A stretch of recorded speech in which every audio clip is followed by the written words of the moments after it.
जब मैं जॉब लग के पहली बार अपने घर पे गया तो माता जी के आंखों में मैंने आंसू देखे। मेरे फादर एक्सपायर हो गए थे और उसके बाद घर की परिस्थितियां ऐसी नहीं थी कि मैं कहीं बाहर रह के अकेला स्टडी कर पाऊँ। फिर मैंने 2018 में अलवर जाके सिक्योरिटी गार्ड की जॉब जो है भैया घर का खर्चा चलाएं या फिर मेरी स्टडी का, क्योंकि जयपुर जैसे शहर में रहना और स्टडी करना भारी हो गया था। नमस्कार साथियों, कैसे हो आप सभी। तो मैंने आपको कहा था कि इंटरव्यू की श्रृंखला अब स्टार्ट कर दी है हमने। बच्चे पूरी तरह अपने फिजिकल और मेडिकल दे के और सारा कुछ निवृत्त हो गए, फाइनल सिलेक्शन के बाद मिलने आ रहे हैं परिवार से। तो बड़ी खुशी होती है कि जब अपने परिवार का कोई सदस्य सफल होता है। यही हमारी मेहनत का अंतिम चरम है, मतलब यहाँ हम चाहते हैं कि वो सफलता प्राप्त करें। उसी कड़ी के अंदर मेरे साथ हैं सरवर राम, जो नागौर जिले के रहने वाले हैं। काफ़ी ज़िंदगी में संघर्ष किया और किस तरीके से ये आगे बढ़े, आज आके इन्होंने पूरी दास्तां बताई तो वाकई एक मोटिवेशन देने लायक है। आप लोग सुनेंगे तो निश्चित रूप से आप में भी एक प्रेरणा जगेगी कि हमें भी सफलता प्राप्त करनी है, और कितनी विकट परिस्थितियों के बाद में भी। मैं बैठा यहाँ चर्चा कर रहा था तो थोड़ा मैंने कहा आपसे रूबरू करवा दें इस शख्सियत से।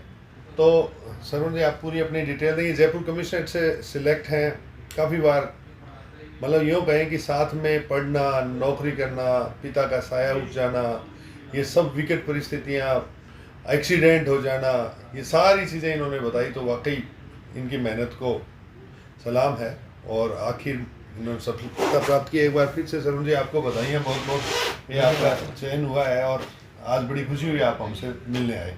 तो कहाँ के रहने वाले हैं, बच्चों को पूरी डिटेल से आप बताएं। जी सर, मेरा नाम सरुण राम है और भगतपुरा मेरा गांव है, डिडोना तहसील लगते हैं और डिस्ट्रिक्ट नागौर से आता हूँ मैं। यहाँ थोड़ा बच्चों को संबोधित कैसे होता है। हेलो, नमस्कार साथियों। जैसे तो आप परिचित होंगे, मेरा नाम सरुण राम है और मैं भगतपुरा गांव, डिडोना तहसील, जिला मेरा नागौर है। और मैंने जयपुर कमिश्नरेट से 13 को सेकेंड शिफ्ट में एग्ज़ाम दिया है। क्योंकि मेरी ओमार क्लियर नहीं दिख रही इसलिए मैं आपको नंबर तो फिक्स नहीं बता सकता, लेकिन मेरी जयपुर कमिश्नरेट से ओवरऑल 199 रैंक लगी है। तो मतलब आपने तैयारी करने का कब सोचा था सरुण जी, ये ज़रूर बताएं आप उनको। जी सर, मेरी 2015 के अंदर मेरी 12th कंप्लीट हुई थी और उसके बाद में मैंने 2016 लास्ट से तैयारी स्टार्ट की थी। और शुरुआत के सर मैं 5 एग्ज़ाम फेल हुआ था, कंटिन्यू एक के बाद एक फेल हो रहा था। तो फिर मेरा भी कुछ कॉन्फिडेंस लेवल कम होने लगा था धीरे धीरे। तो एक सपना जरूर था कि वर्दी आना है, वर्दी से आना है और वर्दी को पाना है।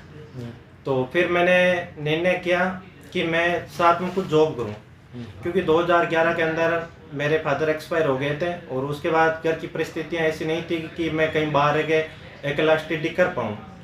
तो सर फिर मैंने 2018 में अलवर जाके सिक्योरिटी गार्ड की जॉब ज्वाइन की और तो साथ में कुछ अलवर ही क्यों गए आप, इधर अलवर ही क्यों गए आप? मैं ये पूछना चाह रहा था कि कहाँ नागौर और अलवर, कोई वहाँ आपका क्या रिलेशन था? नहीं सर, एक वैकेंसी आती है SIS में जिसमें हमें MP अच्छा, ट्रेनिंग करवाई मतलब थी। कंपनी के थ्रू आप जॉब करने गए थे। तो उससे पहले कंपटीशन की तैयारी नहीं करते थे? पहले करता था मैं कंपटीशन की तैयारी, लेकिन कंटिन्यू 4-5 एग्जाम में फेल हो गया था। तो मेरा कॉन्फिडेंस लेवल कुछ कम हो रहा था कि मैं एग्जाम क्लियर नहीं हो रहे, क्योंकि उस टाइम मेरी इतनी स्टडी थी नहीं। और जब मैं करीब पहुंचा तो फिर परिस्थितियाँ ऐसी थी कि मुझे साथ में जॉब भी ज्वाइन करनी ज़रूरी हो गई थी। तो परिस्थितियाँ ऐसी क्या परिस्थितियाँ बन गई कि आपको जॉब ज्वाइन करनी पड़ गई, या मतलब इतनी सी उम्र में आपको काम करना पड़ गया, और ऐसी क्या परिस्थिति? सर ऐसा था कि परिवार की आर्थिक स्थिति उतनी अच्छी नहीं थी और जब 2011 में फादर की डेथ हो गई, उसके बाद बड़े भैया वो पैसे कमा रहे हैं तो उनसे घर का खर्चा भी चलाना होता, साथ में कोई शादी आ गई, कोई फंक्शन आ गया तो पैसे लग रहे हैं। तो घर वालों से भैया घर का खर्चा चलाएं या फिर मेरी स्टडी का, क्योंकि जयपुर जैसे शहर में रहना और स्टडी करना भारी हो गया था। इसलिए मैंने डिसाइड किया था कि मैं साथ में जॉब भी कर लूँ छोटी मोटी और अपने साथ में स्टडी भी जारी रखूँ। तो जॉब जब आप कर रहे थे तो क्या पढ़ाई में कोई डिस्टर्बेंस नहीं आ रही थी, या कुछ फ़ायदा मिला, या किसके साथ ऐसे, मतलब वहाँ ऐसा कोई ग्रुप बन गया था, या लाइब्रेरी ज्वाइन की, या कोचिंग ज्वाइन की, या नहीं सर, वहाँ पे ग्रुप वगैरह तो कोई था नहीं। वो सिक्योरिटी गार्ड की 8 घंटे की शिफ्ट होती थी, जिसमें ऐसा होता कभी वो सुबह मॉर्निंग में टाइम जाना पड़ता, कभी इवनिंग में और कभी रात में।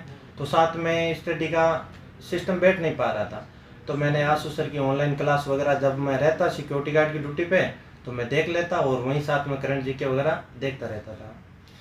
तो बच्चे जैसे ही जानना चाह रहे हैं अभी क्या ऐसी जैसे आप तो 8 घंटे की तो नौकरी कर रहे थे, तो नौकरी के दौरान पढ़ थोड़े ही सकते थे।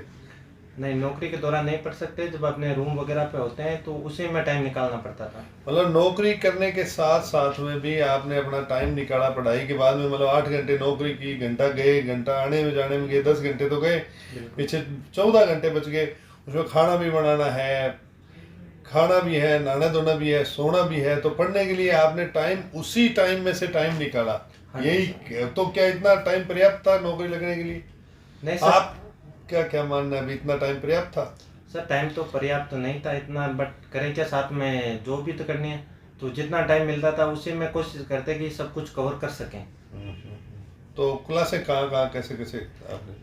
क्लासेस सर मैंने आशु सर की ऑनलाइन लेता था पहले, तो मैं आशु सर की लेता था सारी क्लास ऑनलाइन। बाकी मैं रूम वगैरह पे बुक मेरी थी तो मैं उससे ही प्रैक्टिस कर लेता था साथ में। और फिर जब 2019 की वैकेंसी आई तो उस टाइम सर 27 सितंबर को मेरे मित्र तैयारी करता था, तो उन्होंने बुलाया था कि आप रूम पे आओ, मेरी भी हेल्प कर लो, आपने फॉर्म भर रखा है तो आप ही तैयारी कर लो। तो मेरे पास सर 34 आसपास दिन बचे थे पूरे। अब इसमें पहले मैंने ऑफलाइन तो कर रखी थी बुक वगैरह से, और मैंने आशु सर की ऑनलाइन क्लास ली जिसमें महिला बाल अपराध वगैरह ये भी था, तो उससे मेरा एग्ज़ाम क्लियर हो गया था, लेकिन मैं फाइनल मेरिट में बाहर हो गया। और उसके बाद सर ऐसा हुआ कि मुझे वापस जॉब ज्वाइन करनी पड़ी, वही सिक्योरिटी गार्ड, और तो कोई ऑप्शन ही नहीं है। अच्छा, मतलब आप बाद में ये एग्जाम देके 19 का और बाद में वापस सिक्योरिटी गार्ड ज्वाइन कर लिया? वापस सिक्योरिटी गार्ड ज्वाइन कर ली। तो और कहीं ट्राई नहीं किया? तो सिक्योरिटी गार्ड वाला जॉब ही कैसे पसंद आ गया क्योंकि आपको? सर उसमें ऐसा होता है कि उसमें ज़्यादा वर्कलोड नहीं होता, इसलिए थोड़ा टाइम मिल जाता है। कंपनी वगैरह में रहते हैं तो थोड़ा बहुत अपन देख सकते हैं। अच्छा, उसमें कितने घंटे तो मतलब पूरे 7 दिन था या? सर वो महीने Working- में 26 दिन जॉब करनी थी। 26 दिन जॉब करनी, 4 दिन छुट्टियाँ। हाँ जी। तो फिर बाद में मैं मतलब जो बचा समय उसी में तैयारी करके निकाल दिया। तो देखो आप, ये मेरे जो मैंने आज तक ऐसे अध्ययन किया इन बच्चे से जैसे मिल रहे हैं, मैं चल कर रहा हूँ, जो बच्चे अपनी परिस्थितियों का रोना रो देते हैं ना, भी मेरी परिस्थितियाँ खराब है। मैं कहूँ इनके फादर भी एक्सपायर हो गए 2011 में, पूरे घर का बोझ, साथ में जॉब, फिर नौकरी, फिर उसके बाद में अलग से पढ़ाई करना और फिर स्ट्रगल करके सिलेक्शन लेना। तो आप भी ले सकते हैं। कारण एक ही है कि आपको ध्यान से पढ़ाई की तरफ। अब ये कह रहे हैं, मैंने इनसे चर्चा कही जब सरुण जी आप बता रहे थे कि मुझे तो बेल्ट की नौकरी लेनी है, मैंने इनको पूछा अभी दूसरी जगह क्यों नहीं जाना, तो इन्होंने तो टारगेट कर लिया कि मुझे तो बेल्ट की ही नौकरी लेनी है। और मैं उसी दिन से लग गया, तो पीछे 3-4 लगातार कंपटीशन कांस्टेबल के दिए हैं। तो इस बार भी आपने जनरल से दिए या ओबीसी कैटेगरी से? सर मैं 24+ हो गया तो मैं अपनी ओबीसी कैटेगरी से दिया। अच्छा, ओबीसी कैटेगरी से। हाँ जी। चलो, तो बहुत बहुत बधाइयाँ आपको फिर से। और आप तो गांव में गए, घर वाले और फादर तो आपने बताया है नहीं, तो मिले तो उनको कैसे क्या महसूस सर हुआ? ये मेरी लाइफ का सबसे खूबसूरत एहसास था। जब मैं जॉब लग के पहली बार अपने घर पे गया तो माताजी के आंखों में मैंने खुशी के आंसू देखे हैं, और वो पल मैं कभी ज़िंदगी में भूल नहीं सकता, क्योंकि मुझे उस टाइम लगा कि मैंने ज़िंदगी में कुछ अच्छा काम किया, बेटे होने का फर्ज निभाया। तो माताजी की खुशी है तो सब देखने लायक थी, मैं बयान नहीं कर सकता, मेरे पास शब्द नहीं है।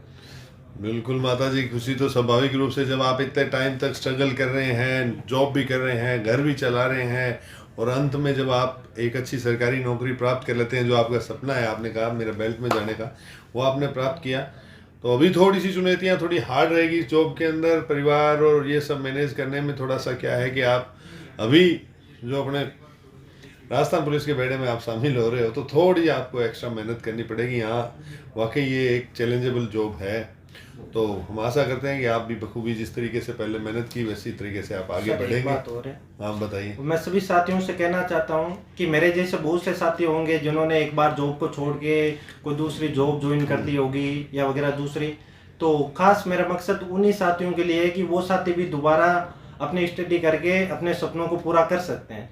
और इस दौरान मैंने बताया भी था, मेरे तो डॉक्यूमेंट वगैरह सारे गुम हो गए थे, फिर भी मैंने एक उम्मीद नहीं आ रही। अच्छा, डॉक्यूमेंट भी आपके गुम हो गए, कैसे, कहा, ये क्या वाकया रहा? जी सर, मैं ये जब मेरा ऑपरेशन करवाने मैं एम्स में जा रहा था जोधपुर, तो वहाँ मुझे डॉक्यूमेंट चाहिए थे, तो मेरे पास कॉपी वगैरह नहीं थी। मैंने डॉक्यूमेंट सीईटी अपने बैग में डाल दी, तो वहाँ पे रेलवे स्टेशन जब मैं पानी पीने गया ना, तो सब 2 मिनट में मेरा बैग चोरी हो गया, जिसमें मेरे आज तक के सारे ओरिजिनल डॉक्यूमेंट थे, सिर्फ मेरे पास आधार कार्ड बचा था।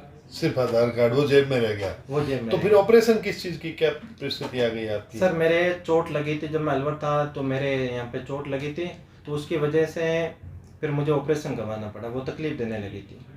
अच्छा, पहले पुरानी चोट थी, हाँ जी। वो करानी, अब वो ठीक है आप? अब बिल्कुल सर ओके।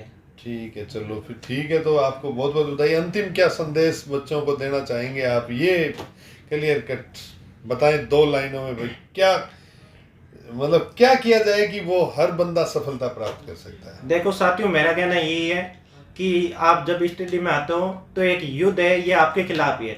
हो सकता है इसमें आपको विपरीत परिस्थितियां भी मिले, काफ़ी संघर्ष भी करना पड़े, लेकिन आपको वो संघर्ष करके ये युद्ध जीतना है। और जब आप सपनों को पूरा करोगे तो आप मान नहीं सकते इतनी आपको खुशी मिलेगी, और आपकी खुशी से आपके घर वालों को खुशी मिलेगी। तो इसलिए मैं सभी साथियों से कहना चाहता हूँ कि देखो, ग्राउंड में हारा हुआ आदमी दोबारा जीत सकता है, लेकिन मन से हारा हुआ आदमी दोबारा नहीं जीत सकता। इसलिए सभी साथी अपना सेल्फ कॉन्फिडेंस बनाए रखें और आगामी वैकेंसी में अपने सपनों को पूरा करें। यही मेरी दुआ है सभी साथियों के लिए। ठीक है साथियों, तो इजाज़त चाहेंगे। ये अपने सर्वनाम जी की दास्तां थी, क्या विपरीत परिस्थितियों में इन्होंने अपना मतलब टारगेट नहीं छोड़ा और आखिर में सफलता प्राप्त की। तो इसी तरह आप जुटे रहें, नेक्स्ट भर्ती आपके लिए है। जय हिंद, जय भारत।